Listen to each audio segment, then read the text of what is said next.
Pakistan peoples party की इंतखाबी बेज़ाब्तियां सामने आ गई। इलेक्शन कमीशन की जानिब से कराची भर में बल्दियाती इंतखाबात के अगले मरहले के शेड्यूल के ऐलान किए जाने के बावजूद सिंध हुकूमत ज़िली सतह पर तरक्याती काम जारी रखे हुए है। मज़ीद जानते हैं टॉर न्यूज़ के नुमाइंदे इमरान अहद खान से। जी इमरान, इलेक्शन कमीशन ने कोई एक्शन नहीं लिया अब तक? नहीं, बिल्कुल इलेक्शन कमीशन की जानिब से अब तक कोई जो एक्शन है वो नहीं लिया गया है।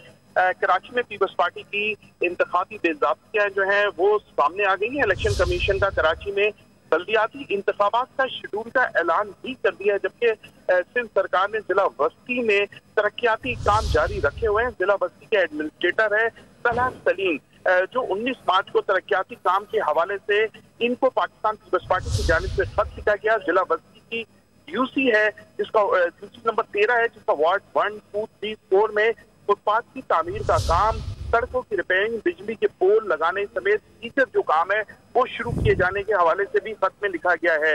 जबकि इलेक्शन कमीशन की इंतखाबी शेड्यूल जारी होने के बाद जो है हुकूमत जो है वो तरक्याती काम नहीं करवा सकती के वाज़े इलेक्शन कमीशन के अहकामात हैं। एमकेएम पाकिस्तान समेत दीगर सियासी जमातों की जानिब से तरक्याती काम के हवाले से इलेक्शन कमीशन को शिकायत करने का भी फैसला किया गया और ये भी कहा गया है कि जब इलेक्शन का जो है बल्दियाती उसका जब ऐलान हो चुका है, सरकार जो है या जिला इंतजामिया जो है एडमिनिस्ट्रेटर जो है वो काम कैसे तरक्याती काम करवा सकते हैं।